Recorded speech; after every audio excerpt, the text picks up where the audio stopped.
Hello बच्चों, let's read the question. The question is, two neutron stars are separated by a distance of 1 into 10 to the power 11 meter. They each have a mass of 1 into 10 to the power 30 kilogram and a radius of 2 into 10 to the power 5 meter. They are initially at rest with respect to each other. As measured from that rest frame, how fast they are moving when their separation has decreased to one half its initial value. अगर इनके बीच के separation को half कर दिया जाए, पहले के compare में हाफ कर दें, तो कितनी फास्ट मूव करेंगे ये हमको निकालना है. फर्स्ट पार्ट में बेसिकली हमें उनकी स्पीड या वेलोसिटी कैलकुलेट करनी है एंड सेकेंड पार्ट में हमें निकालना है when they are about to collide. जब वो कोलाइड करेंगे तब वो उनकी स्पीड कितनी रहेगी. तो देखिए, इस क्वेश्चन को सॉल्व करने के लिए हमारा जो की कॉन्सेप्ट रहेगा वो हमारा क्या रहेगा कि दो स्टार हैं तो उन दोनों के बीच में क्या लगेगा, ग्रेविटेशनल फोर्स लगेगा अट्रैक्शन का. ठीक है, ग्रेविटेशनल फोर्स लगेगा जिसकी वजह से जो पोटेंशियल एनर्जी होगी वो ग्रेविटेशनल पोटेंशियल एनर्जी होगी उनके पास. और हम जानते हैं कि दोनों स्टार्स के बीच में ये वाला अट्रैक्शन फोर्स लग रहा है और इनका जो मोमेंटम होगा वो क्या रहेगा, कंजर्व रहेगा. मोमेंटम जो होगा इनका वो क्या रहेगा, कंजर्व रहेगा. तो देखिए, हमने मान लिया कि हमारे पास दो स्टार हैं तो इनिशियली हम उनकी अगर एनर्जी निकालें, इनिशियल एनर्जी, वो energy sum of kinetic energy plus potential energy होती है, तो ये हो जाएगा. और हम जानते हैं कि जो पोटेंशियल एनर्जी होती है, ग्रेविटेशनल पोटेंशियल एनर्जी होती है minus G M upon R square.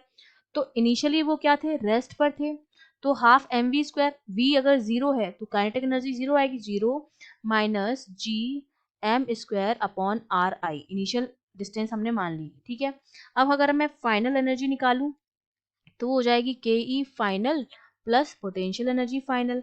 अब फाइनल में क्या होगा, दो स्टार हैं तो पहले की kinetic energy half M V one square plus दोनों का मास जो है वो क्या है, सेम है, plus half M V two square और पोटेंशियल एनर्जी हो जाएगी माइनस टू क्योंकि दोनों की है तो two G M square upon R I. ठीक है, ये हो गया.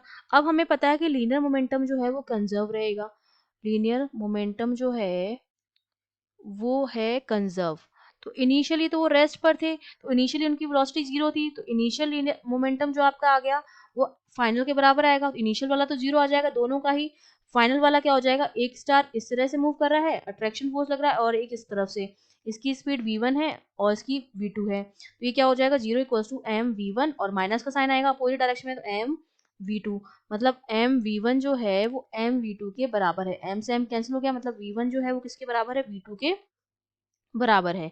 ये हमने निकाल दिया है. तो अब मैं अगर कंजर्वेशन ऑफ एनर्जी लगाऊं, ठीक है, अब मैं अगर कंजर्वेशन ऑफ एनर्जी लगाऊं यहाँ पर, कंजर्वेशन ऑफ एनर्जी, तो उससे क्या आएगा, जो मेरी ई इनिशियल होगा वो ई फाइनल के बराबर आएगा. ठीक है, और हम जानते हैं इनिशियल फाइनल एनर्जी हम निकाल चुके हैं. बस करना क्या है, v1 की जगह v2 रखना है. इनिशियल एनर्जी हमारी किसके बराबर आई थी, minus G M square upon R I के बराबर आई थी. और फाइनल वाली कितनी थी, half M V square. v1 और v2 बराबर हैं जिसको मैंने v के बराबर मान लिया है, तो half M V square plus half M V square minus two G M square upon R आई आ गया. तो जब इसको मैं सॉल्व करूंगी, half M V square plus half M V square, M V square बन गया. एम वी स्क्वायर मेरा किसके बराबर आ जाएगा, ये वाला इस तरफ जाएगा तो प्लस का हो जाएगा, ये मेरे पास बचेगा two G M square upon R I minus G M square upon R I. तो ये कितना बचेगा मेरे पास, जो एम वी स्क्वायर की वैल्यू आएगी वो हमारे पास आ जाएगी ये two G M square upon R I minus G M square upon R I. तो एम दोनों में कॉमन है तो ये वाला एम एम कैंसिल हो जाएगा, तो वी स्क्वायर जो मेरे पास बचा वो आ गया two G upon R I minus G upon R I. ठीक है, और यहाँ पर एक एम कॉमन था. ठीक है, एक ही एक एम कटा था तो एम यहाँ आ गया, तो यहाँ से वी स्क्वायर की जो वैल्यू आ गई हमारे पास वो क्या आ गई, G M upon R I के बराबर आ गई. तो वी जो मेरा हो गया यहाँ से वी वो आ गया under root G M upon R I. ठीक है, ये हमारे पास आ गई है स्पीड. ठीक है, पहला आंसर हमारे पास आ गया है. अब हमसे क्या कहा जा रहा है कि आर आई को हमने क्या कर दिया, मतलब जो फाइनल वाली है उसको हमने स्टार्टिंग में हमने मान लिया ये इस तरह से, ये पहला स्टार था, ये दूसरा स्टार था, ये उन दोनों के बीच की क्या हो गई, डिस्टेंस हो गई, जो कि किसके बराबर होगी, टू आर के बराबर हो गई। अब हमने क्या कर दिया है, इसको डिक्रीज करके फाइनल वाली एनर्जी जब हम निकालेंगे तो अब हमारी फाइनल एनर्जी क्या आ जाएगी, हम एनर्जी कंजर्वेशन लगाएंगे तो एनर्जी कंजर्वेशन से हमारे पास क्या आ जाएगा, अगर यहाँ पर मैं एनर्जी कंजर्वेशन लगाऊं तो ई फाइनल वाली एनर्जी हो जाएगी, वो हो जाएगी half M V square plus half M V square minus G M square upon 2r के बराबर हो जाएगा ये।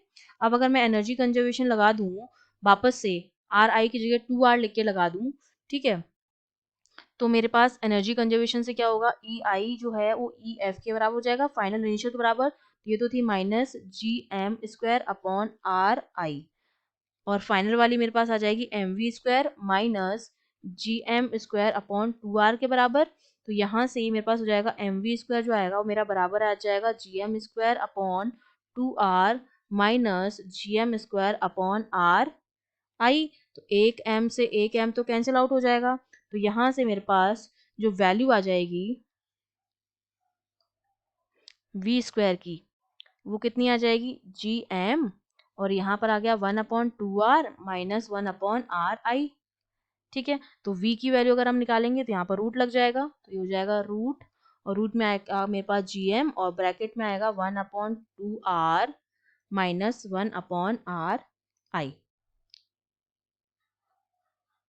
ठीक है, ये आपका हो गया। अब हमसे क्या कहा जा रहा है कि हमने इनिशियल वाली पूछी जा रही है, ठीक है, तो यहाँ पर मैं वैल्यू अगर पुट करूँ, यहाँ पर अगर मैं वैल्यूज पुट करूँ, देखो सबसे पहले ए पार्ट में, ए पार्ट का हम सॉल्व करेंगे तो ए पार्ट में जो v आ जाएगा हमारे पास कितना आ जाएगा, under root G M upon R आई।